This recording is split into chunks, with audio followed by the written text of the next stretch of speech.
Саламатсыңар балдар, бүгін аяғына айының 22-си. Бүгін көтө турган темабыз текстин маанилик бүтүндүгү. Биринчи сабакты баштоодон мурун текст жөнүндө эсибизге салып алалы. Текст бул бир нече сүйлөмдөн туруп, бир ойду билдирсе, же болбосо тыгыз байланышта болсо, бул текст болот экен. Тексттин маанилик бүтүндүгү кайсылар?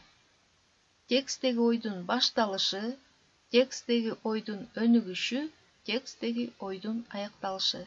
Башкача айтканда, текст башталат экен, ошол ой өнүгөт экен, анан аякталып, аягында корутундулап жыйынтыкташ керек экен. Эми биз бир текст алалы дагы ошону далилдеп көрөлү. Бир мергендин 5 уулу болот. 2 уулу айтышып доодо өлөт. 2 уулу атышып жоодо өлөт. Колунда жалгыз карагул калат. Бир күнү дагы алдырар күнү жаздырар болуп, чал тоого мергенчиликке чыгып кетет. Карагул да атама барамын дейт. Энеси бир аз кыс-кукус кылып коет. Таарынган бала атасынын артынан кетет. Жолдо таш тизип ойноп, не кызыкка батат. Анан чарчап, талыкшыган бала арчанын түбүнө уктап калат. Жолу болбогон мергенчи тоодон келе жатат.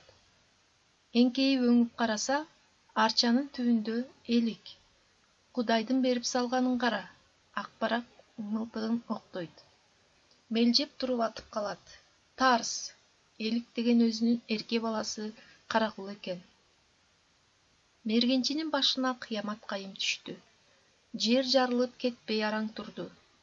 Өлгөн баланы карууга салып, көтөргөн чал боздойт. Калганынын баары жайында, асман көпкөк, аркайган аска, бодур таштар. Арчада эч нерсени туйбагандай суйсалып сулуу. Бир гана мергендин алдынан ата келип тосуп чыгуучу Карагул жок. Ал мергендин колунда аңтара тигилген элик тону кан болгон. Башы шылкылдайт. Мына балдар, силер Карагул жөнүндө жана атасы мергенчи жөнүндө кичинекей чакан текстти уктуңар.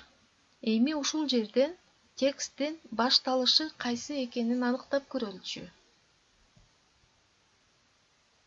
Демек балдар, мергендин 5 уулу болгонун, анын 2 уулу доодон, 2 уулу жоодон өлгөнүн, колунда жалгыз Карагул калганын, мына ушул жөнүндө айтып, тексттин башталышын айтып өттү. Андан кийин өнүгүшүндө эмнелер айтылды? Карагул атасын ээрчигени, анан апасына таарынып барып, арчанын түбүнө уктап калганы, ал жерде уктап жатса, атасы элик экен деп атып алганы жөнүндө текстти өнүктүрүп айтты. Эми тексттин аякталышы, аягында эмне деп жыйынтыкталып бүттү? Мергенчинин башына кыямат кайым түшүп, ал өлгөн баласын көтөрүп алып кетип баратканы, баякы өзүнүн астынан тосуп чыккан ата келип тоскон баласынын жоктугун айтып жыйынтыкталды. Мына биз ушуну тексттин маанилик бүтүндүгү дейт экенбиз. Тексттер 3кө бөлүнөт экен. Эми балдар, силер дагы ушинтип текст жазып машыгып көрүү үчүн 3-чү көнүгүүнү берем. Бул жерде текст жазылган, тексттин башталышы, башталган текстти андан ары толуктап, ойдун өнүгүшүн жана аякталышын жазгыла. Анан тема тандап, өзүңөр тема коесуңар. Көңүл бурганыңарга чоң рахмат. Саламатта калгыла.